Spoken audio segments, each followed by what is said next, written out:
cá estamos mais uma vez. Uma boa noite a todos aqueles que nos acompanham de longe. Um abraço e um beijinho muito especial à nossa irmã Filomena de São João. Um abraço ao nosso irmão Alberto e a tantos outros, a Angola, onde temos o Cristóvão e o Eloy que estão em Angola, e a outros mais. Um forte abraço a todos. E vamos dar então continuidade. Hoje não é um estudo do voo sobre a palavra, é um estudo mais lento. E então temos estado a estudar a primeira carta a Timóteo e vamos abrir então a palavra do nosso Deus no primeiro capítulo, no capítulo 1 da primeira carta a Timóteo, e a palavra de Deus diz-nos assim: Paulo, apóstolo de Jesus Cristo, segundo o mandado de Deus, nosso Salvador, e do Senhor Jesus Cristo, esperança nossa, a Timóteo, meu verdadeiro filho na fé, graça, misericórdia e paz da parte de Deus, nosso Pai, e da de Cristo Jesus, nosso Senhor. Como te roguei, quando parti para a Macedónia, que ficasses em Éfeso, para advertires a alguns que não ensinem outra doutrina, nem se deem a fábulas ou genealogias intermináveis, que mais produzem questões do que edificação de Deus, que consiste na fé. Assim o faço agora. Ora, o fim do mandamento é o amor de um coração puro, de uma boa consciência e de uma fé não fingida, do que, desviando-se alguns, se entregaram a vãs contendas, querendo ser doutores da lei, e não entendendo nem o que dizem, nem o que afirmam. Sabemos, porém, que a lei é boa se alguém dela usar legitimamente, sabendo isto, que a lei não é feita para o justo, mas para os injustos e obstinados, para os ímpios e pecadores, para os profanos e religiosos, para os parricidas e matricidas, para os homicidas, para os devassos, para os sodomitas, para os roubadores de homens, para os mentirosos, para os perjuros e para os que forem contrário à sã doutrina, conforme o Evangelho da glória de Deus, bem-aventurado que me foi confiado. E dou graças ao que me tem confortado, a Cristo Jesus, Senhor nosso, porque me teve por fiel, pondo-me no ministério, a mim, que dantes fui blasfemo e perseguidor e opressor, mas alcancei misericórdia, porque o fiz ignorantemente, na incredulidade. E a graça do nosso Senhor superabundou com fé e amor que há em Jesus Cristo.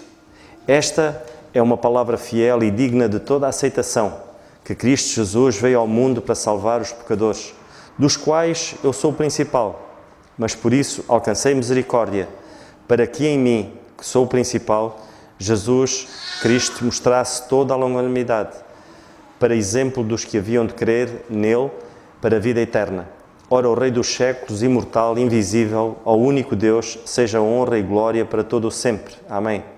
Este mandamento te dou, meu filho Timóteo, que segundo as profecias que houve acerca de ti, milites por elas boa milícia, conservando a fé e a boa consciência, rejeitando a qual alguns fizeram naufrágio na fé.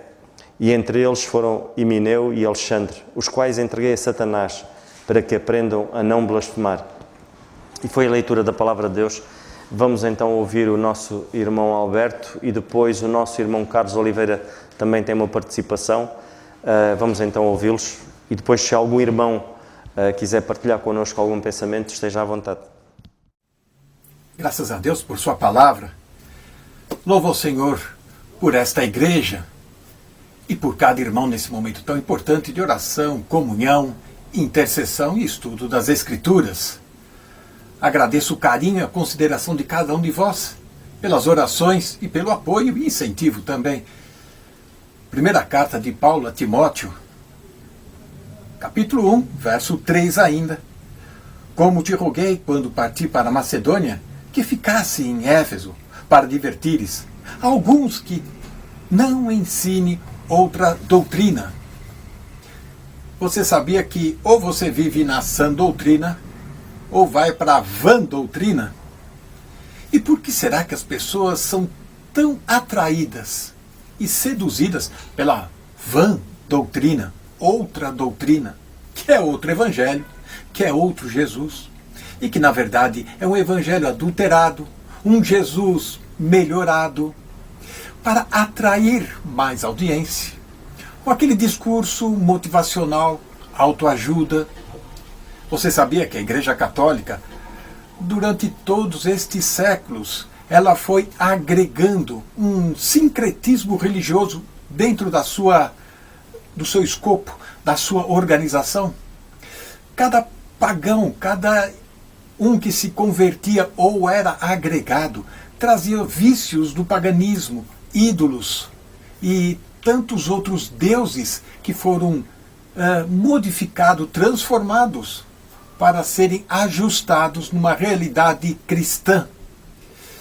Outras igrejas, como aqui Paulo vai mencionar mais para frente nesta carta, e que Gálatas já denuncia e mostra que esta outra doutrina era a mistura com o legalismo judaizante.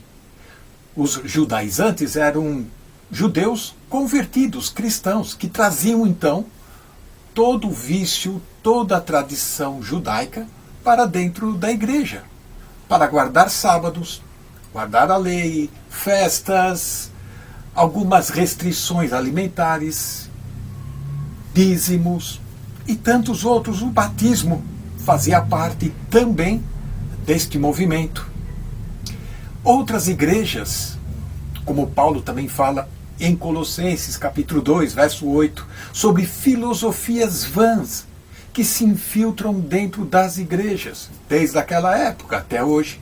Muitas filosofias que são pensamentos humanistas, deduções dos homens, frente às Escrituras.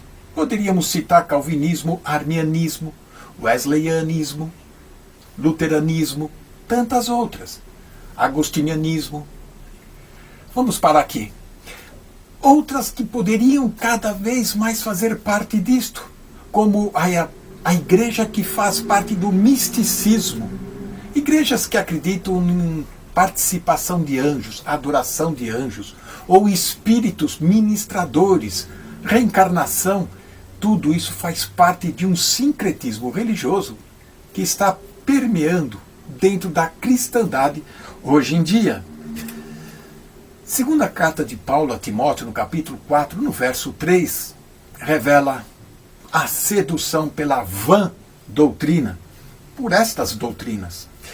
Porque virá tempo em que não suportarão a sã doutrina, mas, tendo comichão nos ouvidos, amontoarão para si doutores conforme as suas próprias concupiscências, cobiças, malignas, ruins. Hoje as pessoas estão indo atrás de doutores, mestres de teologias, doutores em divindades, que possam trazer respostas que elas querem ouvir, e não aquilo que a Bíblia tem revelado e mostrado para nós. Foi através do apóstolo Paulo que a sã doutrina foi revelada, estabelecida. Foi o apóstolo Paulo que recebeu de Jesus Cristo já na glória, após a sua ressurreição, as verdades para serem ensinadas nesta época que estamos vivendo, da dispensação da graça. Vamos destacar algumas doutrinas que são sã doutrinas para identificarmos assim futuramente as vã doutrinas, as vãs. O mistério do Evangelho da graça de Deus. Romanos 16, verso 25 e 26. Apóstolo Paulo, que vem pregando sobre o Evangelho da graça de Deus. Deus estava em Cristo reconciliando consigo todas as coisas. 2 Coríntios 5, no verso 19. Essa é uma sã doutrina. O endurecimento parcial de Israel e a suspensão do Evangelho do Reino. Romanos capítulo 11, verso 25. Paulo tinha esta revelação. Deus suspendeu seu plano com Israel por ora. O arrebatamento e a ressurreição do corpo de Cristo. 1 Coríntios 15, verso 51. Revelação. Um só corpo, a igreja, se deu a si mesmo em preço de redenção por todos nós. 1 Timóteo 2,6. Fomos batizados em um Espírito, formando um corpo. 1 Coríntios 12:13. A cidadania da vocação celestial de cada crente, criando assim o corpo místico de Cristo, Efésios 1:3, Filipenses 3, verso 20. O propósito de Deus, reunir todas as coisas em Cristo na dispensação da plenitude dos tempos. Revelada, então, o apóstolo Paulo, está lá registrada em Efésios 1, verso 9, verso 10. A graça, quem pregava a graça de Deus? Tão ignorada ou tão deturpada hoje em dia, se não era o apóstolo Paulo, conforme Romanos 6, no verso 14. A identificação do crente com Cristo, 1 Coríntios 15, os primeiros versos. A nossa identificação com Cristo. A iniquidade e o anticristo. Pregado, então, 2 Tessalonicenses 2,16. E o ensino sobre o lugar das mulheres no culto a Deus, o véu, a ceia. São estas poucas doutrinas que destacamos para percebermos a sã doutrina que hoje em dia está cada vez mais sendo diluída, sendo deixada de lado por uma modernidade, por uma atualização das Escrituras, um acomodação das pessoas para que a sua fé seja mais confortável. Conforme 2 Pedro 3, verso 15 até 17, são indoutos inconstantes que torcem igualmente as outras escrituras para a sua própria perdição. São pessoas que não querem entregar-se totalmente a Cristo, mas sempre querem acrescentar alguma obra, algum pensamento, querem um ajuste para a sua comodidade, para uma fé de prosperidade.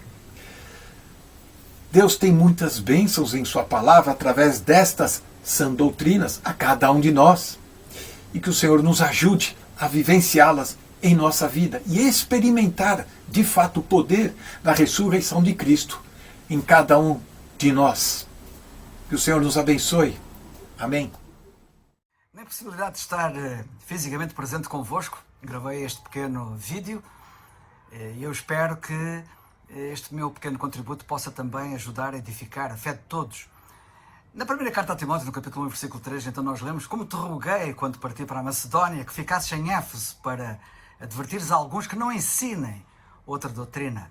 E eu quero me deter também aqui nesta expressão final, que não ensinem outra doutrina. O nosso irmão Alberto falou e explicou muito bem o contraste entre sã e vã doutrina.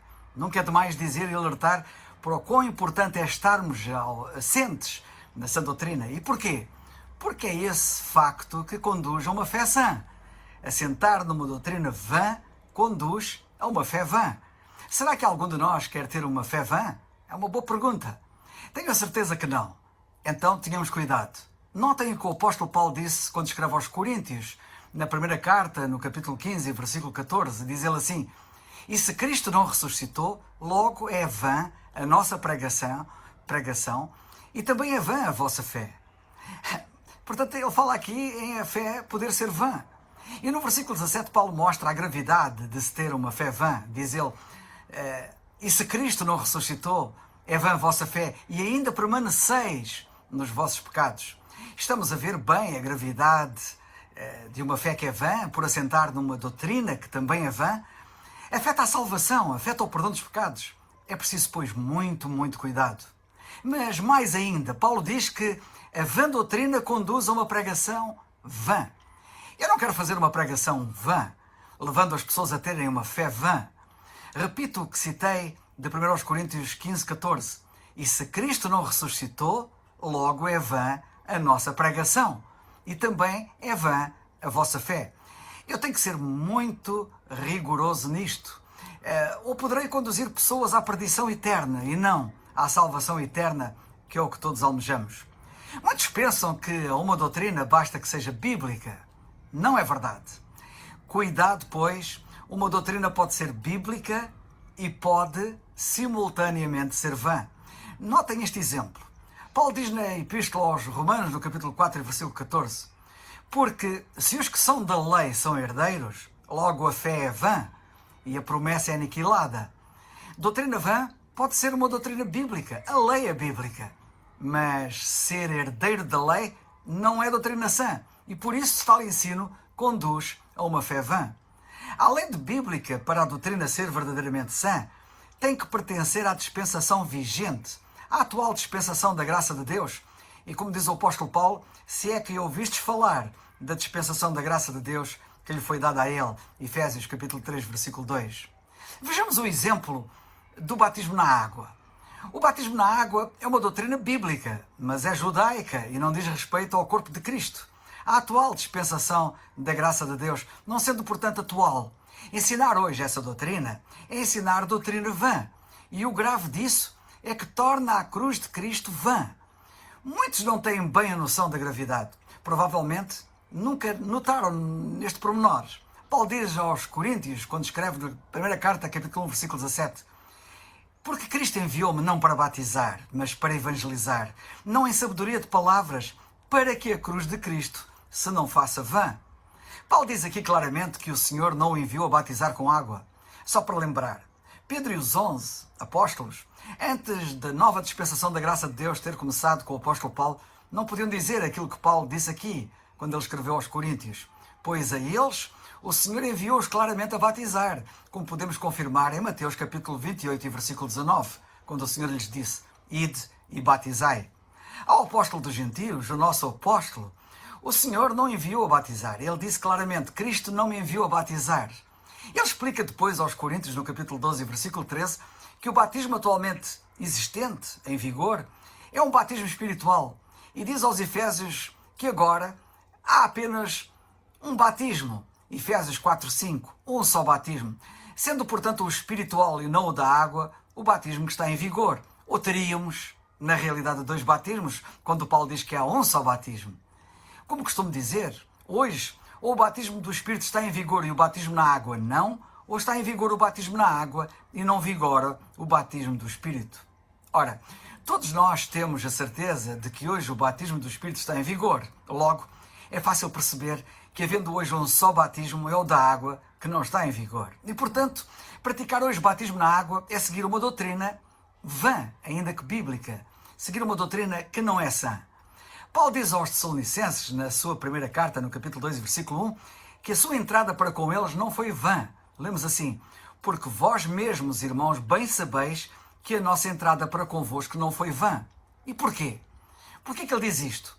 Porque lemos a seguir que ele lhes falou o Evangelho de Deus e por isso a sua exortação não foi com engano, nem com imundícia, nem com fraudulência. Versículo 3. Ou seja, ele falou-lhes a sã doutrina. A expressão outra doutrina, aqui na nossa carta a Timóteo, no capítulo 1, versículo 3, significa falsa doutrina. E falsa doutrina não tem que necessariamente ser uma doutrina fora da Bíblia.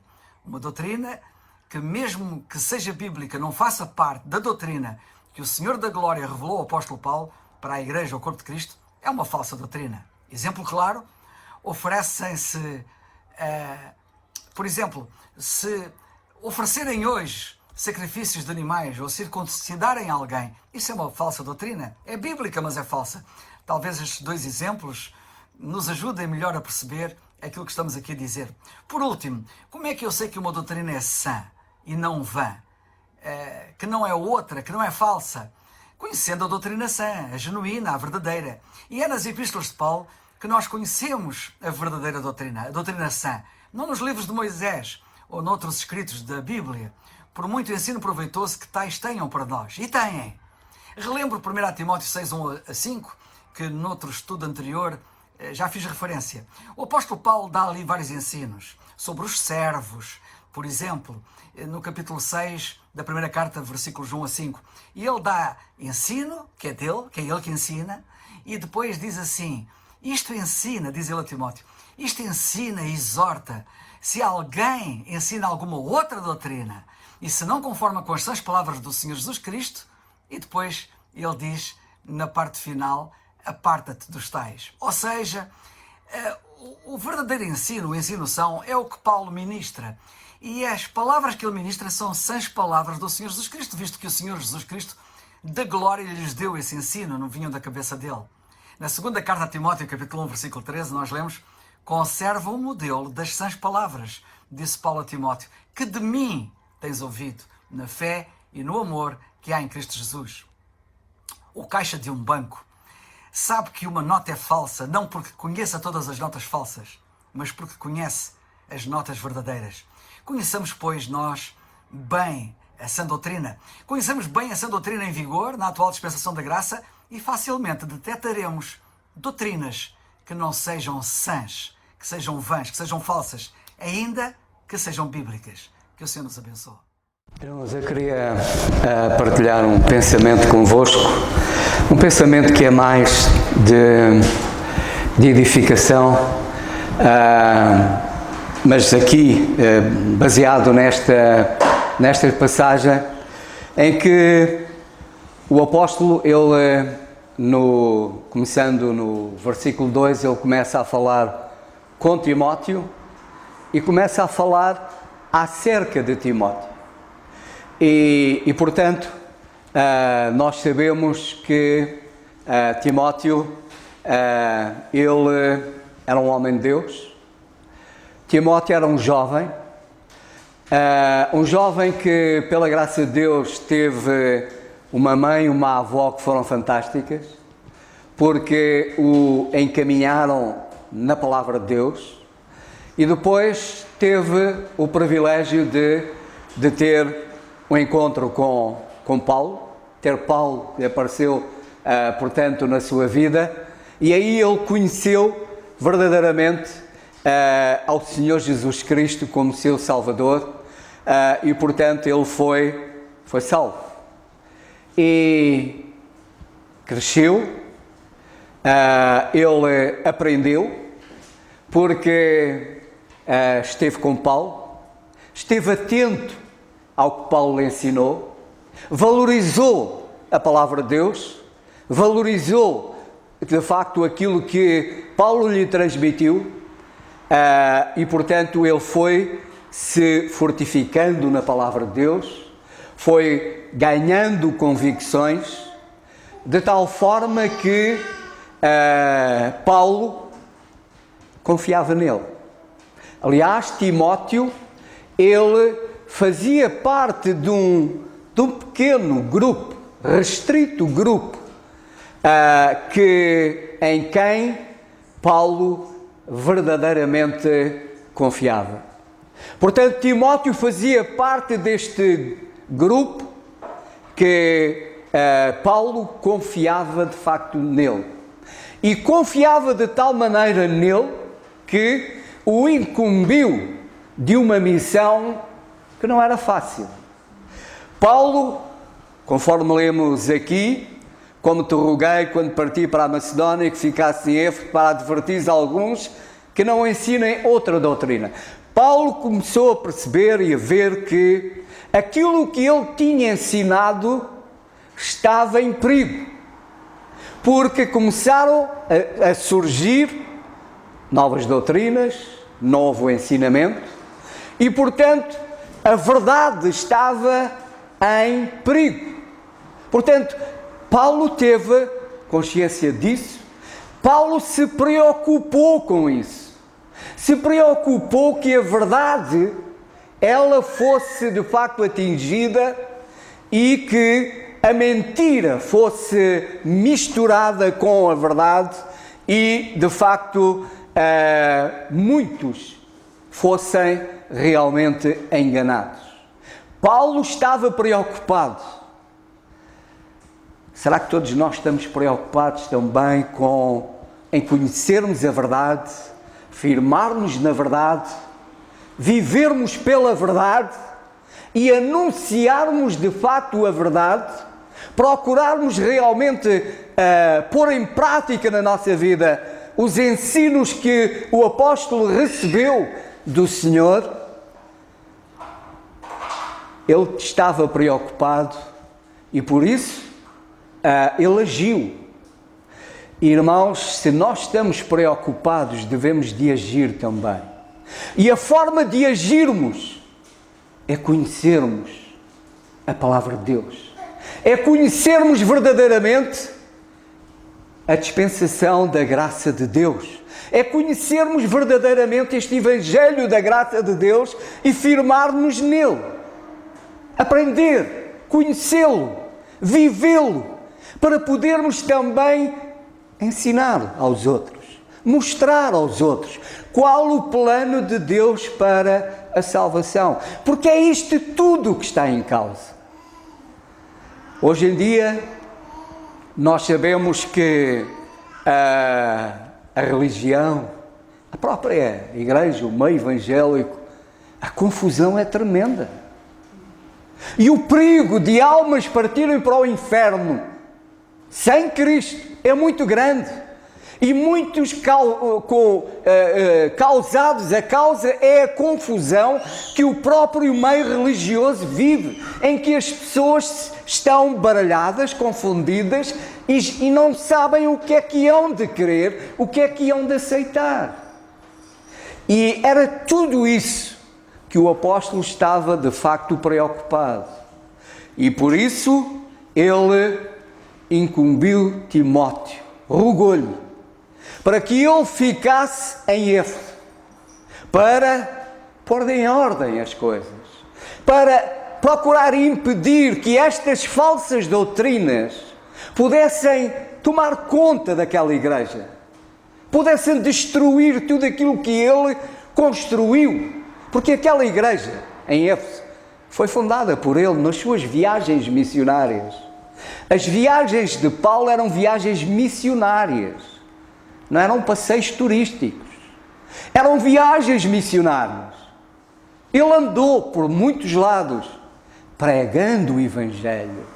Esse era o seu objetivo, pregar o Evangelho. E por isso, muitas das igrejas foram fundadas por ele em diversos lugares, porque onde ele passava, ele pregava o Evangelho da graça de Deus. E esta cidade de Éfeso, a missão que Paulo, da qual incumbiu Timóteo, era de uma responsabilidade tremenda, de uma dificuldade tremenda. Nós estamos a falar de uma cidade em que a idolatria era tremenda. Tinham a grande deusa Diana, que toda a cidade girava à volta desta idolatria. Os próprios negócios de famílias, muita atividade girava à volta desta idolatria. E, portanto, era uma cidade, de facto, com a responsabilidade que Timóteo tinha era realmente muito grande. Mas o que é um facto, e se nós formos a Atos dos Apóstolos, e começando, é só um versículo no capítulo 19, que diz, a determinada altura, houve um grupo de homens que depois de verem, estamos a falar no período de transição para o Evangelho da Graça, e muitos dons estavam ainda em vigor, mas que foram desaparecendo à medida que a dispensação foi entrando, e o próprio Paulo teve dons que depois deixou de ter. E ele chegou a curar. Em nome do Senhor Jesus, ele curava. E um determinado grupo de indivíduos começou a fazer também, em nome de Jesus, queria fazer exorcismos, queria fazer mil e uma coisa. E então nós lemos no capítulo 19 e verso 15. Respondendo, porém, os espíritos malignos disseram: conheço a Jesus e bem sei quem é Paulo, mas vós quem sois? Conheço a Jesus, eles conheciam Jesus e também sabiam quem era Paulo. Ou seja, toda a gente sabia quem era Paulo. Toda a gente naquela cidade sabia quem era Paulo, o apóstolo de Jesus Cristo, um servo de Deus, porque ele ali no meio de toda aquela idolatria, no meio de tudo aquilo, ele pregou o Evangelho, ele anunciou a verdade, ele pregou o Evangelho da graça de Deus, anunciou de facto a salvação que há em Cristo Jesus. Portanto, todos sabiam, inclusivamente os demónios, sabiam quem ele era. E a primeira pergunta que nós podemos pôr é: será que toda a gente sabe quem eu sou? No meu trabalho toda a gente sabe quem eu sou. Sou um homem de Deus, sou um filho de Deus, que ama ao Senhor, que valoriza a sua palavra, que este livro é importante para mim e que de facto a minha vida é pautada por estes valores. Será que todos me conhecem verdadeiramente? Ou ninguém sabe quem eu sou? Ninguém sabe que eu sou crente. Ninguém sabe porque ninguém me ouve falar de Deus, porque ninguém me ouve anunciar o Evangelho, ninguém me ouve anunciar a palavra de Deus. Todos sabiam quem Paulo era. E a pergunta é esta, irmãos: será que todos sabem, no meu trabalho, na escola, seja onde for, quem eu sou? Permita ao Senhor que sim, e possam ver em nós que somos homens e mulheres de Deus, que temos valores e princípios que são pautados pela palavra de Deus. E depois, passando para o capítulo 20 e para o versículo 17, quando Paulo manda chamar os anciãos da igreja de Éfeso, ele diz no versículo 17: de Mileto mandou a Éfeso chamar os anciãos da igreja. E logo chegaram junto dele, disse-lhes: vós bem sabeis, desde o primeiro dia em que entrei na Ásia, como em todo esse tempo me portei no meio de vós. Toda a gente sabia quem Paulo era. A igreja, estes, também sabiam quem Paulo era. E o Paulo diz: todos vocês sabem quem eu sou, sabem como é que eu me tenho portado no meio de vós, sabem aquilo que eu sou e o que é que ele era. Versículo 19: servindo ao Senhor, era um servo de Deus, acima de tudo, e era importante que toda a gente soubesse quem ele era. E quem é que ele era? Um servo de Deus. Era o mais importante, saber quem ele era, um servo de Deus. E um servo que agia como? Diz o resto do versículo: com toda a humildade, com muitas lágrimas e tentações, e pelas ciladas dos judeus me sobrevieram. Todos vocês sabem como é que eu me tenho conduzido, quem é que eu sou, o que é que eu tenho feito. Eu sou um servo. Estou aqui para servir o Senhor. Irmãos, nós não estamos aqui para outra coisa a não ser servir o Senhor. Não é servirmos a nós mesmos. Não é servirmos outros. Estamos aqui para servir o Senhor. E servi-lo com humildade. E servi-lo às vezes com lágrimas. Servi-lo às vezes com lágrimas. Ele diz: pelas ciladas dos judeus que sobrevieram, aqueles que possivelmente ele não esperava, ou se calhar até esperava, devido à sua incredulidade, que não o fariam sofrer, foram esses que o fizeram mais sofrer.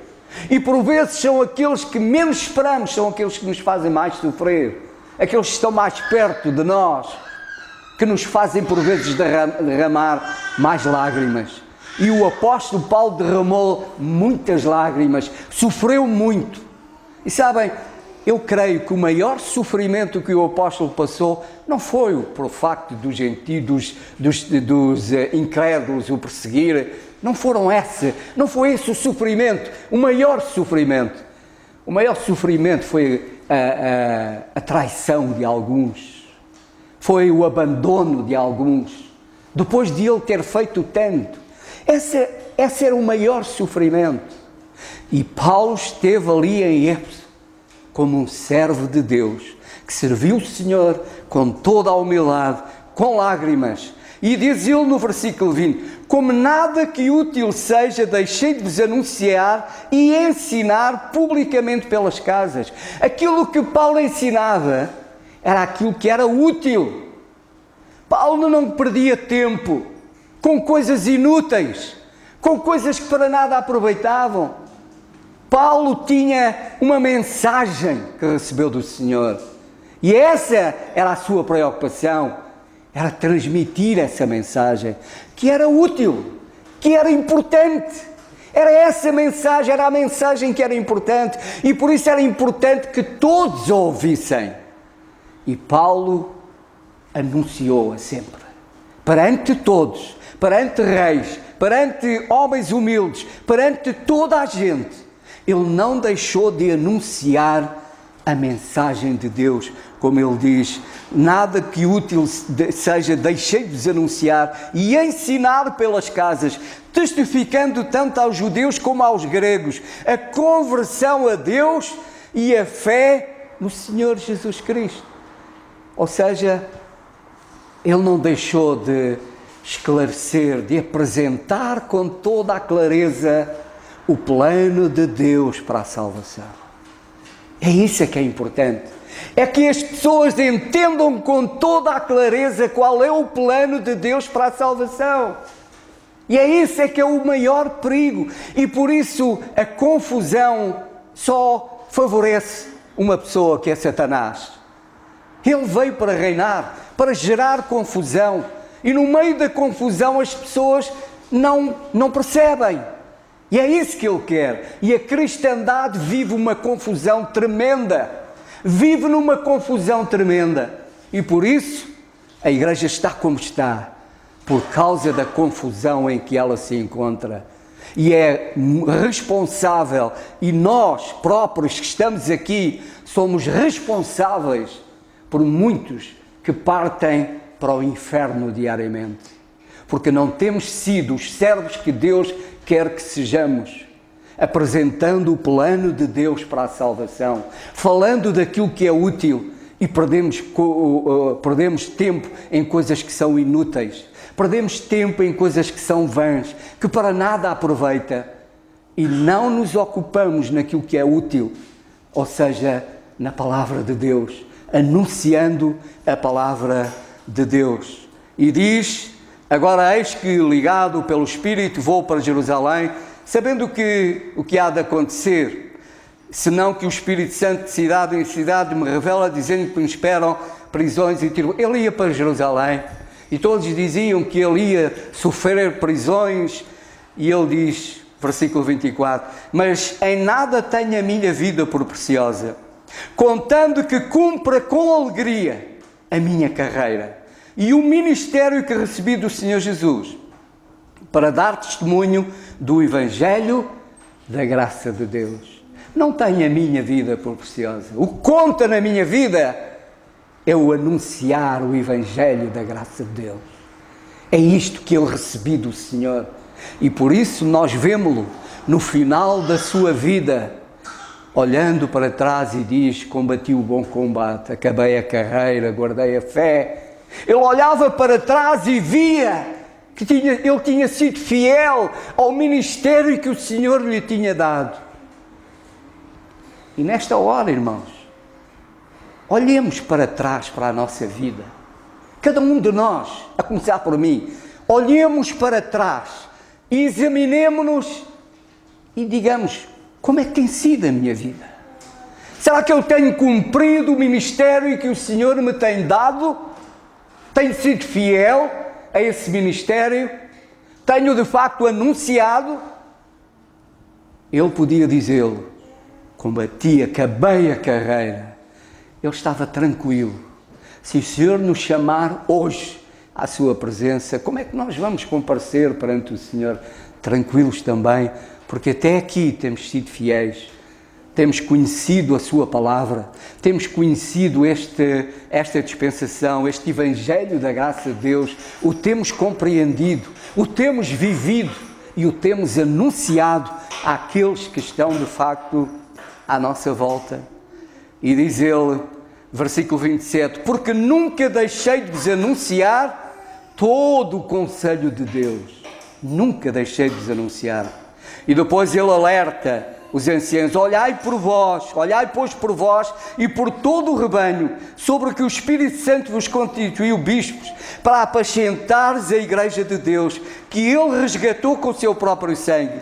Porque eu sei isto, que depois da minha partida entrarão no meio de vós lobos cruéis, que não perdoarão ao rebanho, e que dentre vós mesmos se levantarão homens que falarão coisas perversas para atraírem os discípulos após si.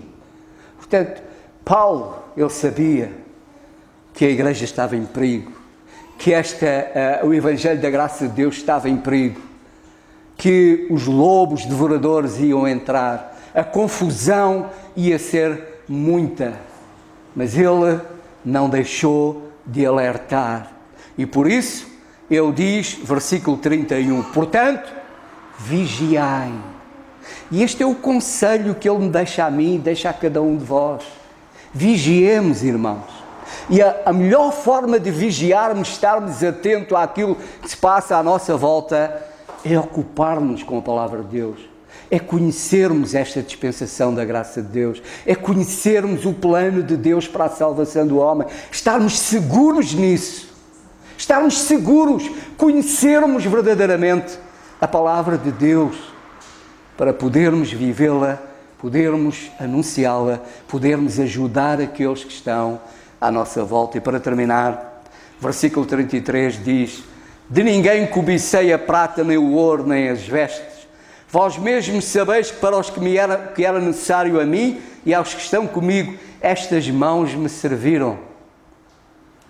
Paulo não se serviu do Evangelho. Há muita gente a servir-se do Evangelho. Há muita gente a servir-se do Evangelho e tem fortunas fabulosas.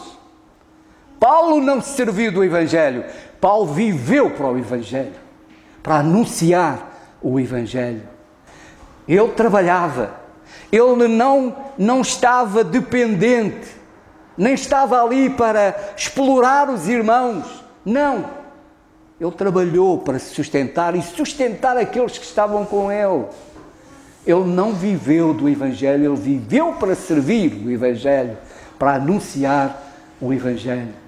Por isso, irmãos, vigiemos, estejamos atentos. Procuremos conhecer as verdades dispensacionais, o Evangelho da graça de Deus, firmemos dele e assim estaremos firmados na vontade de Deus. E dessa forma o serviremos melhor e serviremos a igreja e serviremos aqueles que estão lá fora, esclarecendo-os conforme Deus quer que eles sejam realmente esclarecidos. Que o Senhor nos abençoe. Graças a Deus, irmãos, por aquilo que ouvimos. E estas três intervenções, quer do irmão Alberto, do Carlos e do Dona José, são esclarecedoras. Poderíamos ficar aqui mais um pouco a falarmos acerca deste mesmo versículo, e este capítulo é impressionante. O capítulo 1 da primeira carta de Timóteo temos estado a estudar, e o nosso Deus é assim, Ele não deixa de responder às nossas dúvidas em relação a esta dispensação atual, a este governo atual em que Ele estabeleceu para a sua Igreja, Corpo de Cristo. E este capítulo dá respostas, irmãos, e podemos, para a próxima, quando tivermos a oportunidade, podemos debruçar-nos mais um pouquinho acerca disto, que é dar-nos a resposta de qual foi a última vez que o Senhor Jesus Cristo falou, quando é que a sua Igreja, Corpo de Cristo, começou, e acima de tudo, é nós podermos perceber a quem foi dada então esta missão, a quem foi incumbida a missão de anunciar o Evangelho da Graça. Este capítulo, só logo o primeiro capítulo da primeira carta a Timóteo, diz-nos isto tudo. E depois ainda nos diz o perigo que é nós não podermos abraçar a sã doutrina. E isto é grave, porque quando o apóstolo Paulo na carta aos Gálatas diz que se alguém anuncia outro Evangelho que não aquele que lhe foi dado a ele, seja maldito. E este mesmo capítulo da primeira carta a Timóteo diz isto, põe no mesmo saco, ou seja, alguém que pratica não a sã doutrina, põe no mesmo saco dos homicidas, dos roubadores, dos sodomitas e daqueles que não praticam a sã doutrina. Por isso temos de ter cuidado, irmãos, de, acima de tudo, estudarmos a palavra. O nosso Deus é um Deus rigoroso. Hoje vivemos sob a graça de Deus, onde Ele quer de facto a nossa entrega por amor. O nosso compromisso tem que ser por amor e não por obrigação. Quando nós vemos o Senhor estabelecer no Antigo Testamento, e quando Ele dizia para que a nação de Israel fizesse algo, Ele ia ao pormenor. quando foi para fazer o altar dos holocaustos, ele diz as medidas, a altura, o comprimento, os materiais a serem utilizados, tudo isto, e a gente pergunta, mas porquê? Porque o nosso Deus é um Deus de pormenor. E então Ele, da nossa parte também, Ele quer que levemos uma vida para com Ele de pormenor, ou seja, não podemos deixar de passar em nada daquilo que Ele estabeleceu para a sua Igreja Corpo de Cristo. E nós ouvimos hoje muita coisa que o Senhor nos ajuda a reter e a podermos meditar na sua palavra. Vamos ficar de pé, irmãos, e vamos terminar com a oração. Senhor, nosso bendito e amado Pai, nós queremos Te dar graças mais uma vez por aquilo que Tu nos trouxeste esta noite. Ajuda-nos, Senhor, de facto, a perceber o plano que Tu estabeleceste para os dias de hoje. Tu hoje, Senhor, não Te encontras em silêncio, pelo contrário, através da Tua palavra, constantemente Tu nos estás a alertar, Senhor, para que de facto cumpramos, Senhor, rigorosamente o plano que Tu estabeleceste para a Sua Igreja, para a Tua Igreja Corpo de Cristo, Senhor. Pois há muitos perigos, Senhor, quando não o fazemos, Senhor, quando misturamos, Senhor, algo que não é dado a nós, Senhor. Certamente não existe crescimento, como Tu dizes na Tua palavra, Senhor. É preciso que haja crescimento, aperfeiçoamento, Senhor, e para isso precisamos de estar firmes na Tua palavra, firmes na verdade, nesta verdade, Senhor, do Evangelho da Graça, Senhor. Te agradecemos mais uma vez por tudo aquilo que Tu nos trouxeste, Senhor, também pela oportunidade que temos como Igreja de estarmos em oração, Senhor, e Te pedimos pelos casos que nós falamos, Senhor, e Te agradecendo também, Senhor, porque és Tu que vais conduzir todas as coisas. Dá-nos uma noite abençoada, Senhor, e que Tu possas cuidar de cada filho Teu aqui presente, Senhor, que leves em bem para as suas casas, Senhor, e acima de tudo, Senhor, que nos possas levar num espírito, Senhor, de meditação e num espírito de gratidão para contigo. Tudo isto pedimos e agradecemos no nome do Teu Filho, o nosso Senhor Jesus Cristo. Amém. O culto está terminado, irmãos.